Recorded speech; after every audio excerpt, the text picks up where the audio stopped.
আনন্দের ব্যাপারে আমরা একটু কখন যে কী বলে আমি জানি না। ও কখনো বলেছে সূর্য বিশ্ব সম্বন্ধে বলেছে, ও ইলেকশন কমিশন মানে না, অমুক মানে না, গণতন্ত্র মানে না, একটা স্বৈরাচারী। এই কয়েকজন সাংবাদিক আছে, আমি জানি সে নাম বলতে চাইছি না, তারা এখন তৃণমূলে অনেক বড় বড় নেতাও আছেন। তো আমাকে ধরেছিল যে ম্যাডাম দা আপনি কেন করছেন, আপনার মতো লোক আমরা চাইছি, তো আপনি মানবতা অ্যাডজাস্ট করেন না, আসুন না যোগ দিন না। আমি তো যাইনি।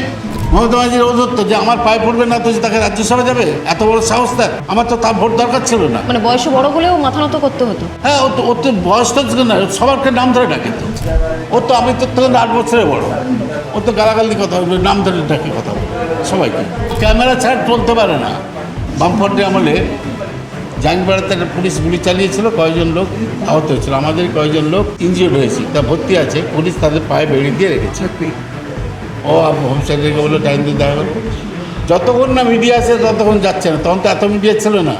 মিডিয়া এসেছে এগুলা সব খবর নিয়ে তবে।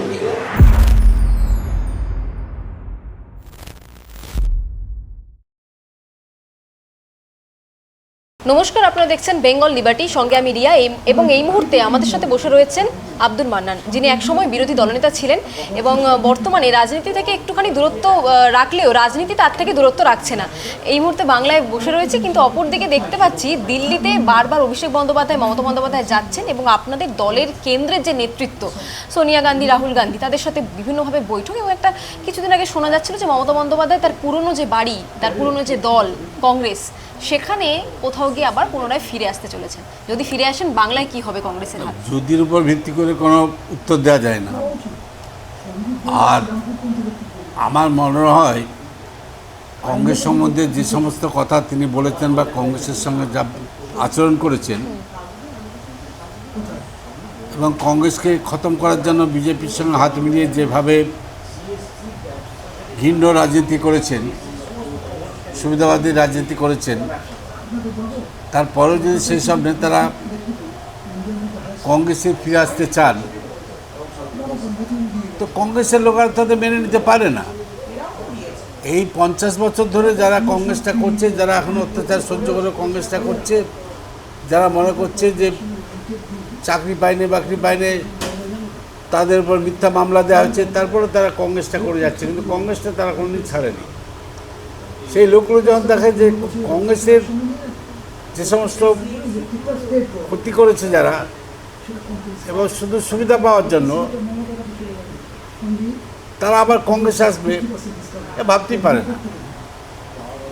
তো সেই হিসাবে যদি তারা আসেন, নেওয়া হবে কি না হবে সেটা পরের ব্যাপার। হ্যাঁ, তারা যোগদান করবেন কি না করবেন সেটা পরের ব্যাপার। কারণ আমাদের all India Congress committee already বলে দিয়েছে, তার মুখপাত্র বলে দিচ্ছে কাউকে নেওয়া হচ্ছে না, তাদের সম্বন্ধে কোনো আলোচনা করা উচিত না। আমরা সেই জন্য কোনো কথা বলতে চাই না। তবে তাদের তো বিবেকবোধ থাকা উচিত, ভদ্রতাবোধ থাকা উচিত, যে একদিন কংগ্রেসকে এইভাবে গালাগাল দিয়েছে, আবার তাকে গিয়ে কংগ্রেস ঢোকার চেষ্টা করবো। এই যে ইচ্ছা প্রকাশটাই হচ্ছে সবচেয়ে মানে ধিক্কারজনক। ইচ্ছা প্রকাশ হচ্ছে হয় তারা উন্মাদ হয়ে গেছেন, তাদের একটা নোংরা চরিত্রের প্রকাশটা তারা করে দিয়েছেন। এটাই যে মমতা বন্দ্যোপাধ্যায় রাজ্যে কংগ্রেসের এই দশা করেছিল, ভেঙে ফেলেছিলেন নিজের পুরনো দলকে, তার সাথে এত আতিথেয়তা বা তার সাথে এত বৈঠক না, ওটা হচ্ছে ইন্ডিয়ার বৈঠক। তো ইন্ডিয়ার যে বৈঠক, আমাদের যে ইন্ডিয়ার বৈঠক, সেই বৈঠকে সেখানে সেও তো মেম্বার আছে, তাকে তো বের করেন ইন্ডিয়া থেকে, জোট থেকে। সেখানে গেছে, সিপিএমও গেছে, সবাই তো গেছে। কিন্তু একটু বেশি যেন মমতা বন্দ্যোপাধ্যায়ের সাথে সম্পর্ক, মমতা বন্দ্যোপাধ্যায় বেশি নিজেকে মনে করছে তাকে করতে হবে। এখন কংগ্রেসের সঙ্গে থাকলে ছবিটা বেরোবে, তা না বেরোবে না। সোনিয়া গান্ধীর সঙ্গে থাকলে ছবি বাজার তার হবে, তার তো ছবি হবে না। তার তো আর এখন তো আর ওই সব করার ছবি তো নেই, তার সাজুগুজ করার ছবি তো নেই। সরকারের থেকে যে ছবি, হাসিমুখের ছবি দিতে, এখন তো সেই ছবিটা নেই। তো এখন সোনিয়া গান্ধীর সঙ্গে থাকলে যদি একটা ভালো ছবি বেরোয়, এখন তো ছবি তোলার জন্য এটা হবে, কারণ তো ইতিহাসে রাস্তা করে চলে গেছেন। মাননবাবু, একটা অভিযোগ রয়েছে মমতা বন্দ্যোপাধ্যায়ের বিরুদ্ধে। উনি নাকি সরকারি সম্পত্তি ধ্বংস করেছিলেন বিধানসভার মধ্যে, এবং সেই সম্পত্তি ইংরেজ আমলের ছিল। মানে অ্যান্টিক বেশ কিছু সামগ্রী মমতা বন্দ্যোপাধ্যায় শেষ করে দিয়েছেন। এর ব্যাপারে একটু বলুন।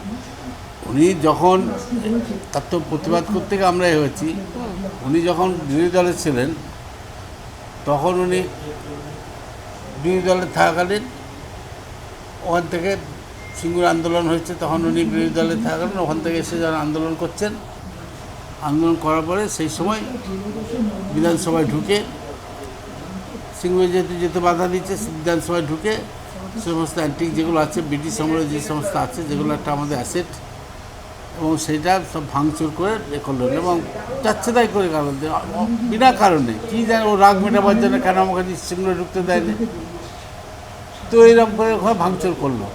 এবং এটা বিধানসভা একটা পবিত্র মন্দির, গণতন্ত্রের একটা পবিত্র মন্দির, সেখানে যদি এইভাবে করে তো এটা তো স্বাভাবিক কারণে মানুষেরা ভালো চোখে দেখেননি।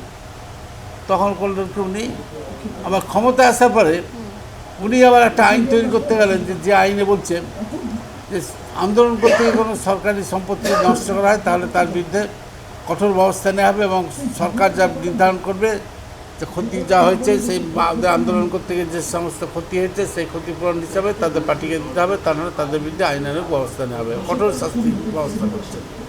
স্বাভাবিক কারণে আমরা বিরোধী দল, আমরা থেকে আমাদের দলের কংগ্রেসের এবং সিপিআইএমের বামফ্রন্টের যারা সব শরিক তাদের এমএলএরা সবাই মিলে উনি যে ভাঙচুর করছেন তার ছবিটা ডিসপ্লে করেছে।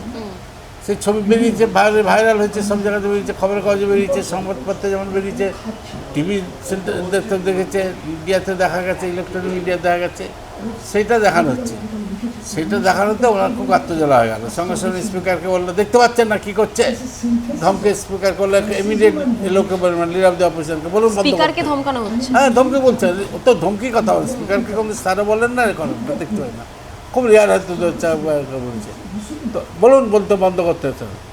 তো যখনই আমাকে বলছে আপনি ইমিডিয়েট বন্ধ করুন, ধমকে স্পিকার কথা বলছেন, তারও তো ভাষাটা একটু মাধ্যম সেসব যদি যেগুলো রাখে যদি না নষ্ট না করে থাকবেন দেখলে বুঝতে পারবেন কীভাবে ধমকে এটা নিরাপদে অবস্থানের সাথে কথা বলছে। তাই নয়, ওই যারা ওই হাউসে আছে তাদের মধ্যে আমি সিনিয়র মোস্ট মেম্বার আছি, আমার আজ সিনিয়র ছিল সুব্রত মুখার্জি আর রাজ্জাক মোল্লা, আমার থেকে কেউ সিনিয়র ছিল না ওখানে। তো তাকে মেম্বারকে ধমকে কথা বলছেন ওখানে, তাই বলুন যে ধমকাচ্ছেন কি, যেহেতু আমি নিজে পড়বো দেখে, তা আমি নিজে পড়েছি। সঙ্গে করতে করতে ইশারা করে দিলেন, তা কয়েকজন এমএলএ এলো, গোঘাটের একটা এমএলএ চলে এলো, আর কয়েকজন মন্ত্রী এলো, এসে আমাকে দাম মারতে শুরু করে দিল।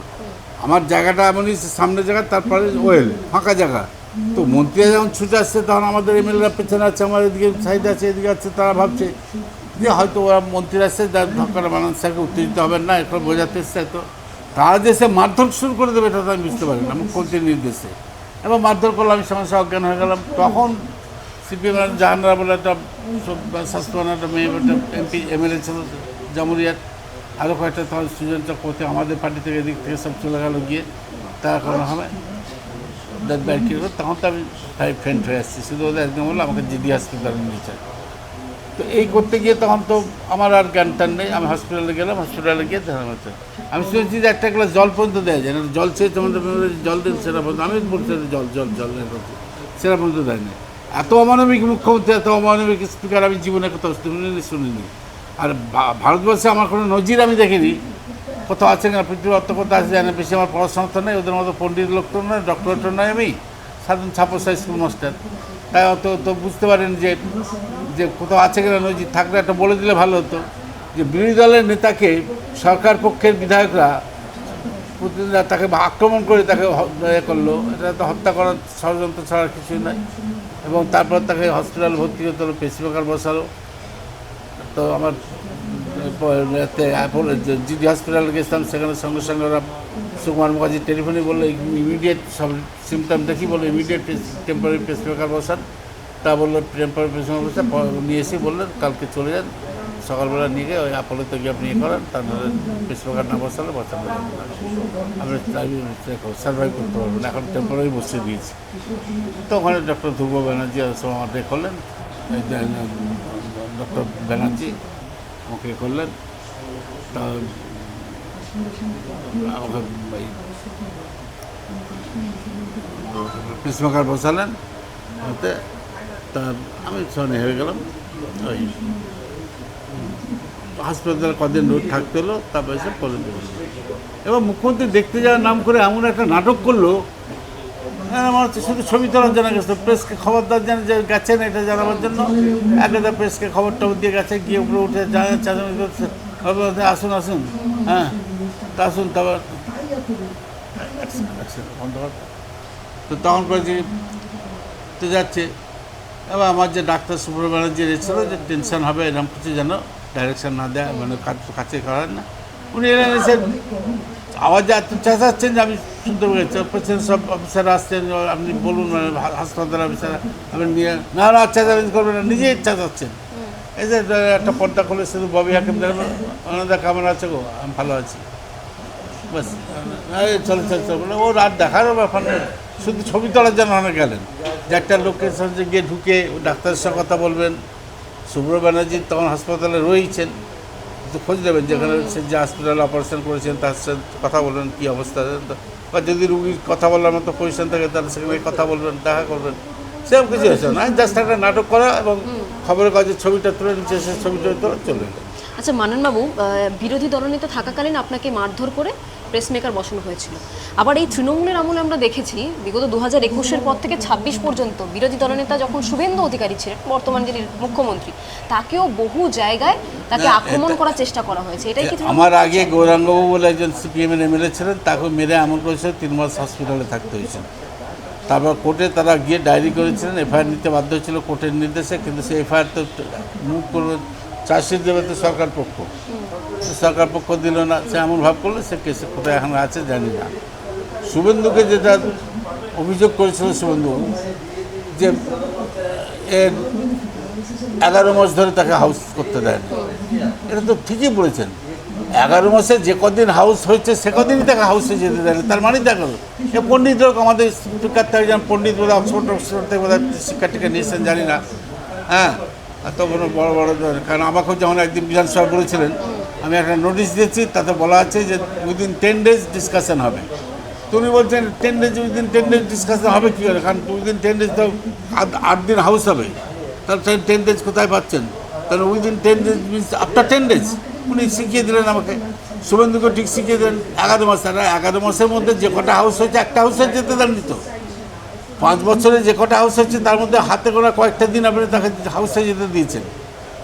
এখন সব গণতন্ত্রের বড়াই করছেন না, গণতন্ত্র ধ্বংস, গণতন্ত্র চোর চুরি করেছিস তাদের তো ধরছে, ও তো চুরি করাছেন।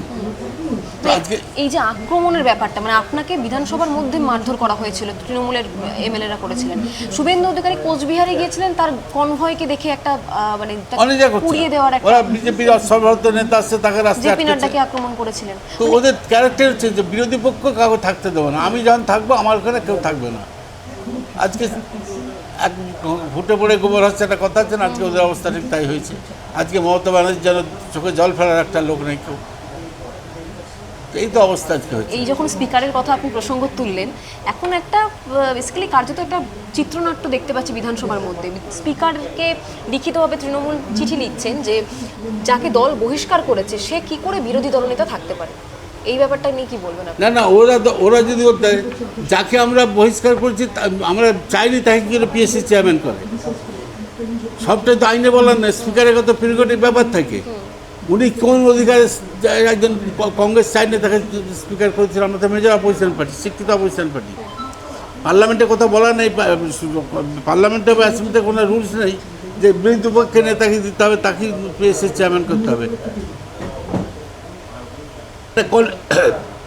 কনভেনশন, যে বিরোধী দলের নেতা যাকে বলবে তাকে কনভেনশন দেওয়া হবে। এর আগে হয়েছে, পার্লামেন্টের জ্যোতির্ময় বসুকে দিয়েছে, তাদের মেজরিটি ছিল না, বিরোধী দলের স্বীকৃতি তাদের ছিল না, পার্লামেন্টের সমস্ত অফিস জ্যোতির্ময় বসুকে দেওয়া হবে। এরকম হয়, এগুলো ভালো পার্লামেন্টারিয়ানকে দেওয়া হয়। তো এখন এখানে স্পিকার তার প্রেরোগেটিভ ব্যাপার প্রয়োগ করেছেন, তো কিন্তু অন্যায় কিছু করেননি। আর এখনকার যেসব তৃণমূলে যারা চিঠি লিখছেন তারা তো সব পণ্ডিত, মানে ওই স্পিকারের পাঠশালা থেকে তো পাস করে লোক, আর ওই প্রধান ওই মুখ্যমন্ত্রীর পাঠশালা থেকে পাস করে লোক। তারা যা বুঝেছে তাই বুঝবে, কারণ তারা কী ব্যবহার করেছে গত 15 বছরে তো বাংলার মানুষ দেখেছে। একটা জায়গা থেকে ওদের অ্যাডমিনিস্ট্রেটিভ মিটিং এখন ডেকেছে, আমি তো লিডার অফ দি অপোজিশন, আমার জেলাতে অ্যাডমিনিস্ট্রেটিভ কমিটি মিটিং একটা ডেকেছে, দেখেনি। তবু তো থ্যাঙ্কস টু শুভেন্দু, সে আজকে এই চিফ মিনিস্টার যেখানে গেছে সেখানে অপোজিশন পার্টিকেও ডেকেছে, সমস্ত অপোজিশন পার্টিকে ডেকেছে, মিটিং ডেকেছে। তো তারা গেছে এবং গিয়ে প্রশংসা করেছে মুখ্যমন্ত্রী, তার খোদ মমতা ব্যানার্জির ভাতৃবোধের প্রশংসা করেছে, তার ভাই প্রশংসা করছেন যে এটা ভালো, এত ভালো ব্যবহার করেছেন, এত ভালো।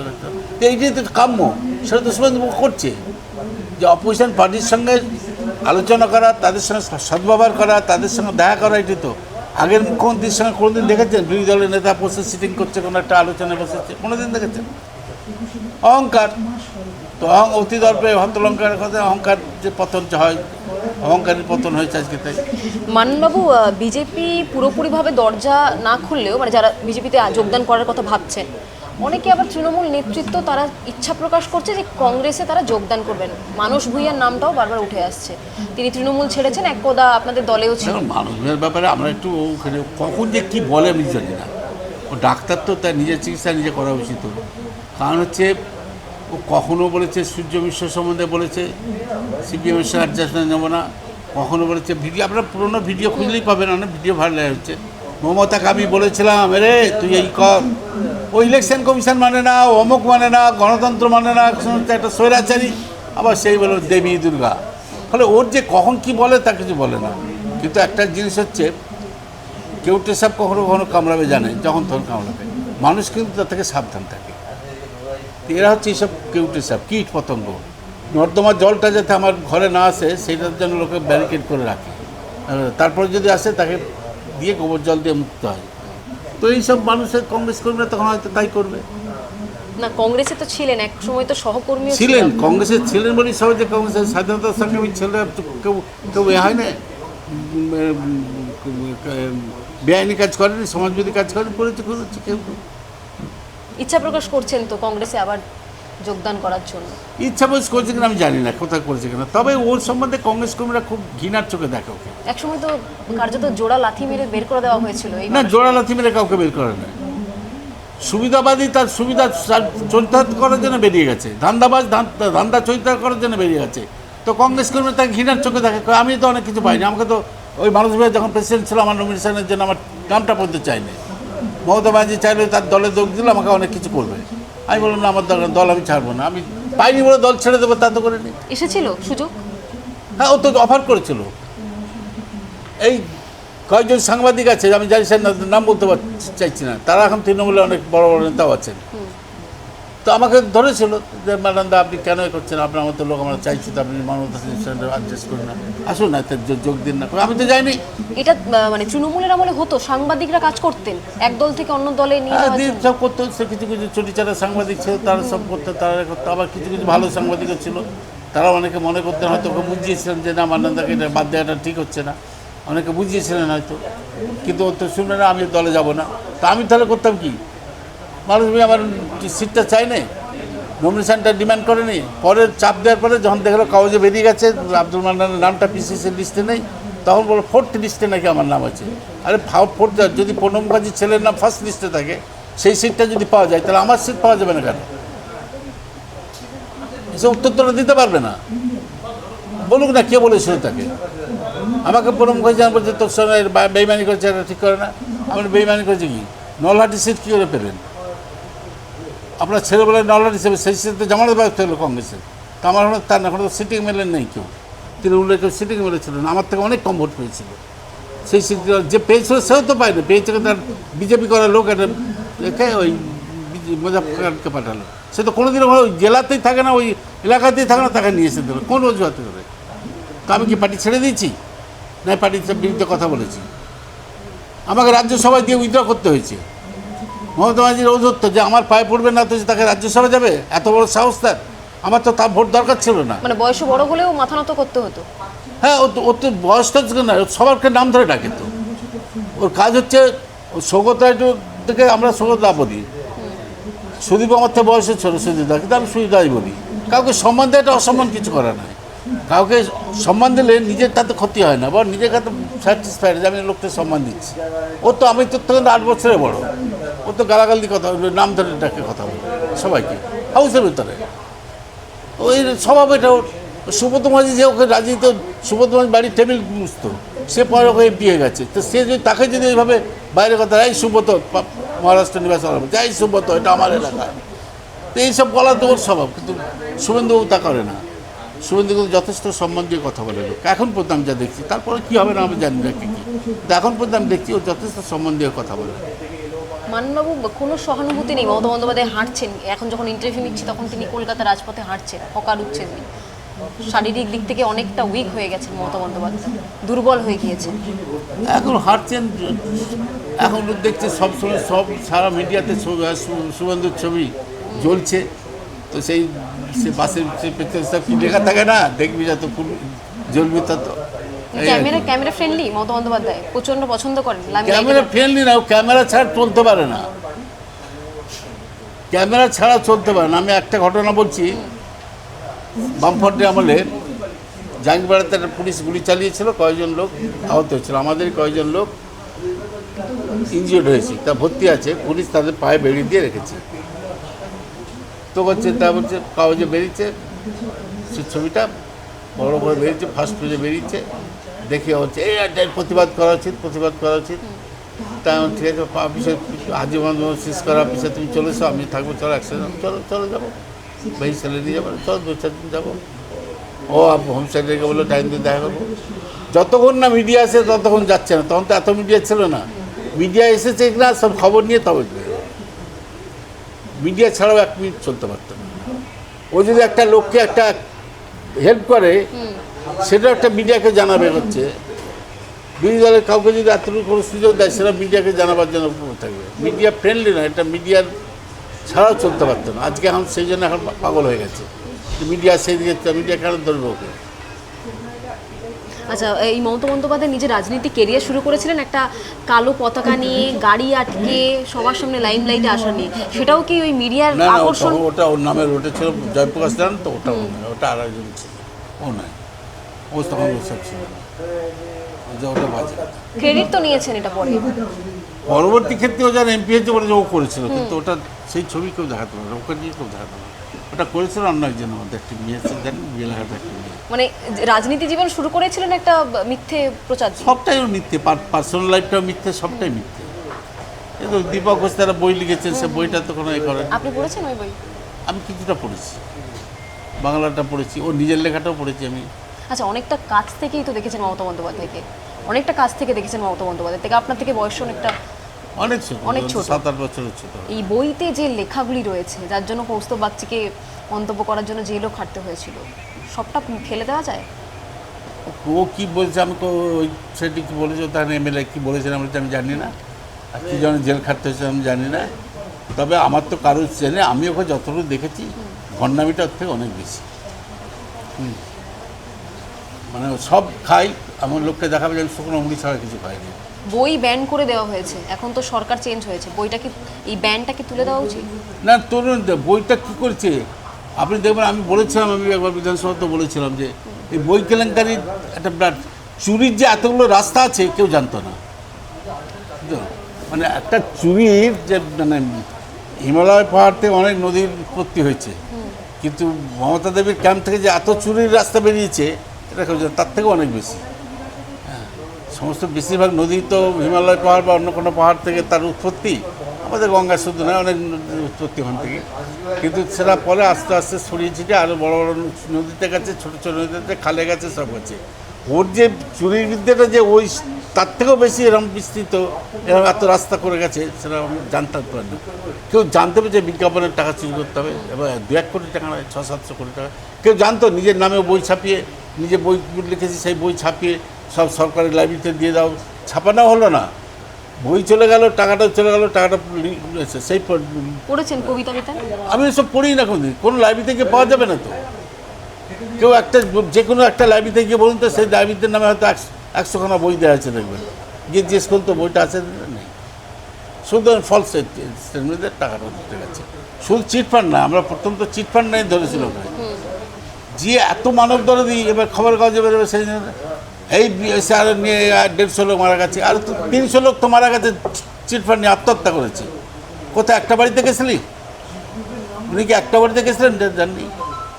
তাদের জন্য জানে, যাদের টাকা নিয়ে চিট করেছো তুমি, লোকের কাছে বললে ছবি নিয়ে 1,86,00,000 টাকা, পৃথিবীতে কোনো আছে যে 1,86,00,000 করে তার ছবি বিক্রি হয়?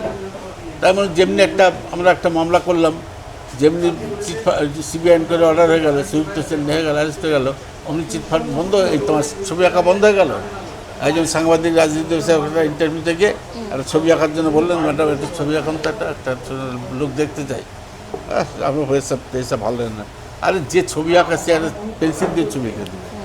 এই আমাদের এই যে আইচ আমাদের আছেন না, ছবি আঁকেন, তা আমি তোকে নিয়ে গেলাম একটা এতে, তাকে নিয়ে গেলে বললাম দাদা আমার খেলার মাঠে একটা নিয়ে গেছে অনুষ্ঠান গেস্ট হিসেবে, তোকে বললাম যারা ছবি এঁকে দেবেন, বললো ছবি আঁকতে হবে, একটা ছেলে বলছে ওই 3-1টা নিয়ে এসছে, যারা বাচ্চারা আঁকে তাদের দিয়েছে, ছবি এঁকে দিন চট করে।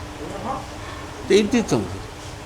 আর শিল্পী তো এটি শিল্পী, তো চিত্রশিল্পী আজকে আপনারা সবাই চেনেন। অসংখ্য ধন্যবাদ মান্নানবাবু। এত সময় ধরে যে আলাপ আলোচনা আমরা করলাম সেখানে কার্যত প্রকাশ হলো বর্তমানে যে জেনজিরা রয়েছেন তার থেকে মমতা বন্দ্যোপাধ্যায় বেশি একটু ক্যামেরা ফ্রেন্ডলি, এবং ক্যামেরা ছাড়া তিনি চলতেই পারেন না, যে কারণে ঘরবন্দি থাকার পর আজকে হকারদের এই নামতে হবে, আরও অনেক কিছু নামতে হবে, হকার উচ্ছেদ বা অন্যান্য আন্দোলন নিয়ে অনেক কিছু যদি নামতে হবে, এ করতে হবে। এখন যেসব কথাগুলো বলছেন সেই সব কথাগুলো তো আগে কোনোদিন বলেননি। আগে তো স্টিম রোলার চালাতে তো তখন যদি সবগুলো করতেন তার যেসব কথা বলতেন না। যে গণতন্ত্রকে উনি হত্যা করেছেন সেই গণতন্ত্রের কাছে মানে রক্ষা করার জন্য আছে, পুনর্স্থাপন করার জন্য আজকে যে সরকার উদ্যোগ নিচ্ছে সেটা নিশ্চয়ই বাহবা দেওয়া উচিত। সেটা না করছেন, ওর বোনের ওর আত্মীয়রা অন্তত বুঝতে পারছে যে না, ওর দিদির যাচ্ছিল ভয়ে যা কথা বলতে পারতো না, তারা বুঝতে পারছে যে না আজকের মুখ্যমন্ত্রী ভালো কাজ করছে। মানে অন্যের প্রশংসা করতে জানেন না, অন্যের প্রশংসা করতে জানেন না, শুধু অন্যের প্রশংসা শুনতেও পারেন না। এটা কি কোনো ব্যামো বা রোগ? হ্যাঁ, ওর একটা সিজোফার্নিয়া বলে একটা রোগ আছে না, পরশ্রী কাতরতা, সেটা। অসংখ্য ধন্যবাদ। জেনজিদের থেকে মমতা বন্দ্যোপাধ্যায় বেশি ক্যামেরা, মোবাইল লাইফ, একাধিক জিনিসের বেশি অ্যাডিক্টেড রয়েছেন। আমরা জেনজিদেরকে দেখেছি যে জেনজিরা তারা বর্তমান যুগে ক্যামেরা ছাড়া, ফোন ছাড়া, সেলফি ছাড়া তারা চলতে পারে না। মমতা বন্দ্যোপাধ্যায়ের ক্ষেত্রেও তাই হয়েছে, এমনটা দাবি করছেন মান্নানবাবু। আপনারা এত সময় দেখছিলেন বেঙ্গল লিবার্টি। আপনাদের যদি কোনো মতামত থাকে অবশ্যই জানাবেন কমেন্ট সেকশনে, এবং চ্যানেলটি যদি ভালো লাগে অবশ্যই লাইক করুন, শেয়ার করুন, সাবস্ক্রাইব করুন। স্বাধীন, কাঁচিহীন গেরিলা সাংবাদিকতার পাশে থাকুন।